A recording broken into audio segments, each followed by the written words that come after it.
तो दोस्तों, आज हम सिर्फ आप लोगों के सामने में 2-3 जगह, जैसे कुरुक्षेत्र, इसके बाद में हो गया अमरनाथ, इसके बाद में आपको पशुपतिनाथ, इसके बाद में हो गया तिरुपति, इत्यादि जगहों पर कैसे हम जाएं और वहाँ क्या सब है और जाने का क्या साधन है, इस संबंध में मैं आप लोगों के पास, आप लोगों के लिए मैं अपने ब्लॉग के माध्यम से जानकारी दे रहा हूँ। तो दोस्तों, मैं प्रमोद कुमार हजूली मधुबनी से हूँ और आज मैं अपने ब्लॉग में कुरुक्षेत्र से संबंधित जानकारी आपके सामने में रख रहा हूँ। एक दूसरे के साथ युद्ध करने के लिए जहाँ पर कौरवों और पांडवों की सेनाएं इकट्ठी हुई थी, उस धर्म क्षेत्र रूपी कुरुक्षेत्र के वर्णन में श्रीमद्भागवत गीता की शुरुआत होती है। धर्म क्षेत्र का अर्थ पुण्य भूमि, वह धरती है जहाँ भगवान श्री कृष्ण ने अर्जुन को भागवत गीता के उपदेश देकर विश्व को चिरकालीन साहित्य प्रदान किया था। इस पवित्र स्थान का इतिहास अत्यंत पुराना है। ऋग्वेद में कुरुश्रवण नामक एक राजा का उल्लेख है। ब्राह्मण ग्रंथों के काल में एक पुण्य भूमि के रूप में कुरुक्षेत्र का बड़ा महत्व था। उस समय यह स्थान वैदिक संस्कृति केंद्र स्थल माना जाता था। देवता लोग यहाँ पर बड़े बड़े यज्ञ करते थे, स्वर्ग में स्थान प्राप्त कर लेते थे, लेकिन दूसरे देवताओं के बिना यज्ञ किए स्वर्ग की प्राप्ति के विषय में शंका दिखाई। अंत में इंद्र और कुरु के बीच में ऐसा समझौता हुआ कि कुरुक्षेत्र में जो व्यक्ति तप करते हुए या युद्ध करते हुए मृत्यु को प्राप्त हो, उसे स्वर्ग में स्थान मिलेगा। इस प्रकार यह स्थल युद्ध और तप की भूमि बना और तब से कुरुक्षेत्र का पर्याय धर्म क्षेत्र बना। महाभारत के वन पर्व के 83वें अध्याय में विखाद युक्त युधिष्ठिर ने कुरुक्षेत्र को अत्यंत पवित्र स्थान बताया है। साथ ही कुरुक्षेत्र के आसपास 7 पवित्र वन होने का पुराणों में उल्लेख है। काम्यक वन, आदिति वन, व्यास वन, कल्की वन, सूर्य वन, मधु वन और सीता वन। कुरुक्षेत्र शनिहति के रूप में भी जाना जाता है, क्योंकि अमावस्या के दिन सारे तीर्थ यहाँ पर एकत्र होते हैं। कुरुक्षेत्र प्रदेश में और उनके आसपास सबसे अधिक उपतीर्थ है। महाभारत के अनुसार कुरुक्षेत्र जाने का संकल्प मात्र से या वायु द्वारा उड़ती हुई कुरुक्षेत्र की धूल को स्पर्श से भी मनुष्य पाप मुक्त हो जाता है। वराह अवतार के समय वराह के रूप में भगवान विष्णु जहाँ खड़े हुए थे, वह 12 तीर्थ भी यहीं पर है। सूर्य ग्रहण के समय शनिहति तीर्थ में स्नान तथा दान करने वालों को अश्वमेघ यज्ञ करने का पुण्य मिलता है। यह तीर्थ रुद्रष्ट्र भी कहा जाता है। यहाँ पर एक छोटा कुंड है और कुंड के किनारे लक्ष्मी नारायण का मंदिर है। तो दोस्तों, अब मैं अमरनाथ के बारे में आपको संक्षिप्त जानकारी देना चाहता हूँ। अमरनाथ की यात्रा काफी पुण्यप्रद और मुक्तिदायिनी है। सारे भारत के लोग इस तीर्थ की यात्रा बड़े चाव से करते हैं। और एक बात मैं बीच में यह कहना चाहूँगा कि अभी का जो समय है कि अमरनाथ यात्रा करने के लिए आपको रजिस्ट्रेशन कराना पड़ता है और आप ऑनलाइन रजिस्ट्रेशन करवा के ही अमरनाथ जा सकते हैं। और यह अमरनाथ जो है, सो जिनको नसीब में लिखा रहता है वही लोग अमरनाथ यात्रा करते हैं। चाहे तो बहुत दूरी है और बहुत पहाड़ पर चढ़ के अमरनाथ यात्रा के लिए जाना पड़ता है और नौजवान ही वहाँ पैदल चलने में सक्षम होते हैं। नहीं तो जिस प्रकार माँ वैष्णवी का हम लोग घोड़ा पर, पालकी पर यात्रा करते हैं, वह सुविधा अमरनाथ में भी है। शिव भक्तों की ख्वाहिश रहती है कि वे अपने जीवन काल में भगवान शिव के इस परम पुण्य धाम का दर्शन अवश्य ही कर ले। वैसा इस स्थान की यात्रा काफी कठिन है। रास्ते काफी दुर्गम हैं, कठिनाइयों से भरे हुए हैं।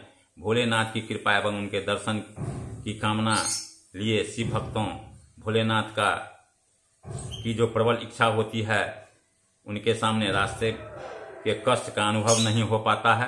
अमरनाथ गुफा में बर्फ से बने शिवलिंग की पूजा होती है। इसे कुछ लोग द्वादश ज्योतिर्लिंग के में भी से मानते हैं। अमरनाथ की गुफा 500 फीट की ऊंचाई पर स्थित है। गुफा उभर खाभर एवं खुरदरी है तथा यह प्राकृतिक ढंग से निर्मित है।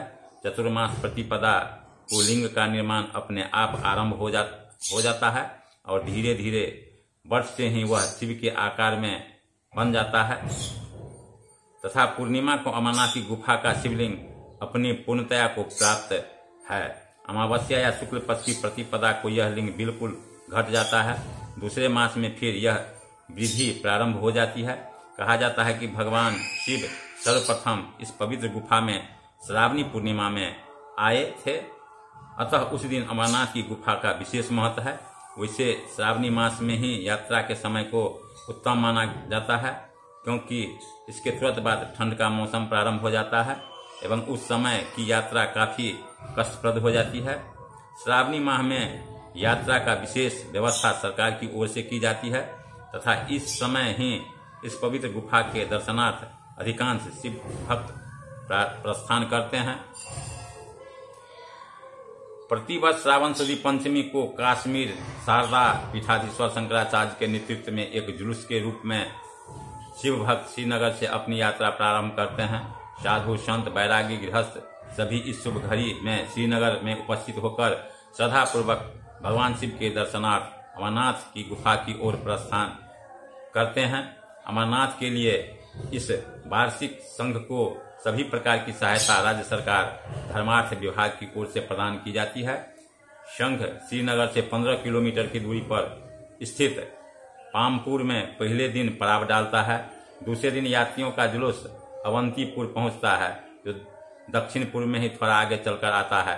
तीसरा पड़ाव बिजबिहारी में डाला जाता है। यहाँ से यात्री अनंतनाग होकर गुजरते हैं, जो 4300 फुट की ऊंचाई पर स्थित है। फिर गौतम नाग होते हुए मार्तंडाश्रम की ओर पहुंचते हैं। सभी यात्री यहाँ सूर्य की आराधना कर आगे बढ़ते हैं। प्रसिद्ध सूर्य मंदिर, प्राचीन विख्यात मार्तंड सूर्य मंदिर यहाँ पर स्थित है। वास्तुकला की दृष्टि से यह स्थान काफी आकर्षक है। यह स्थान अनंतनाग से 8 किलोमीटर की दूरी पर है। इसका निर्माण कश्मीर के राजा ललितादित्य ने 8वीं शताब्दी में कराया था। मार्तंड से यात्रीगण इस मुकाम पहुंचते हैं। गणेशपुर यहाँ से 4 किलोमीटर की दूरी पर है। यहाँ से 5 किलोमीटर के फैसले पर बातकुंड है।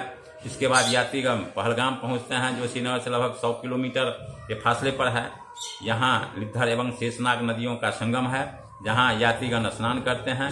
पहलगाम से आगे जाने के लिए यात्री अपनी आवश्यकता अनुसार डांडी, खेमेन, नौकर आदि ले सकते हैं। पहलगाम से अमरनाथ तक 4 पड़ाव है। पहला चंदनवाड़ी है, दूसरा बाबजन, तीसरा पंचतरनी और चौथे पड़ाव में अमरनाथ की पर्वत गुफा है। चंदनवाड़ी पहलगाम से 15 किलोमीटर की दूरी पर है। इसकी ऊंचाई 1500 फुट है। यहाँ से स्थान मार्ग और शेषनाग का संगम दिखाई देता है। यहाँ से 2.5 किलोमीटर की दूरी पर पिछू घाटी का चढ़ाई प्रारंभ होती है। यहाँ से जंगल समाप्त हो जाता है। यहाँ से जोजीपाल होकर शेषनाग पहुंचा जाता है। 11,730 फुट की ऊंचाई पर है। यह झील की गहराई पाताल तक बताई जाती है, इसी कारण से शेषनाग कहा जाता है। बाबजन से यात्री बर्फ के पुल पार करते हुए महागुनास दर्रे तक पहुंचते हैं, जो 14,000 फुट की ऊंचाई पर है। यहाँ से पंचतरनी तक यात्री को लगातार चलते हुए बर्फ पर ही रास्ता तय करना होता है। पंचतरनी से अमरनाथ की दूरी 7 किलोमीटर रह जाती है। अमरनाथ की पवित्र गुफा श्रावण पूर्णिमा को यात्री अमरनाथ पहुंच जाते हैं। वहां हिम निर्मित शिवलिंग की पूजा करते हैं। गुफा की छत पर निरंतर रिश्ती रहती है। दीवार की उत्तरी भाग में 2 छिद्र हैं, जिससे टपकता हुआ पानी शिवलिंग की रचना करता है और बाईं ओर बर्फ से श्री गणेश की मूर्ति का निर्माण होता है। वहीं दाहिनी ओर पार्वती और भैरव मूर्तियां निर्मित हो जाती है। गुफा के पश्चिम में एक छोटी सी धारा, जिसे अमरावती या अमर गंगा कहते हैं। यात्री यहाँ कबूतर के जोड़े देखते हैं, जो शिव पार्वती के रूप में माने जाते हैं। और ये कबूतर का भी एक अजीब कहानी है, जो आपको कभी मैं बताऊंगा। अमरनाथ की पवित्र यात्रा स्वयं भगवान शिव ने माता पार्वती को अपने मुख से सुनाई थी। उसकी कथा इस प्रकार है। भगवान शिव ने माता पार्वती से कहा, हे देवी, सृष्टि रचना के कार्य में सृष्टिकर्ता अमरेश्वर महादेव ने समस्त जगत को तीनों लोकों ब्रह्मांड, मनुष्य, जीव जंतु, राक्षस, देव, किन्नर, अप्सरा आदि की रचना की। भगवान सृष्टि रचना के बारे में सभी प्राणीगण भोलेनाथ अमरेश की इच्छा से अपने अपने लोगों का विचरण करने लगे। देवताओं को उनकी शक्ति के अनुसार कार्यभार सौंप दिया गया। उन्हें भी अन्य प्राणियों को सम्मान में मरणशील बना दिया गया है। हे देवी, यह समस्त संसार एवं उसमें रहने वाली प्राणी अमरेश्वर महादेव के इच्छानुसार ही अपने जीवन यापन करते हैं। उसके बिना एक पत्ता भी नहीं हिल सकता है। दूसरे अर्थ में यह भी कहा जा सकता है कि भोलेनाथ की इच्छा से ही सभी जीवधारी आचरण करते हैं।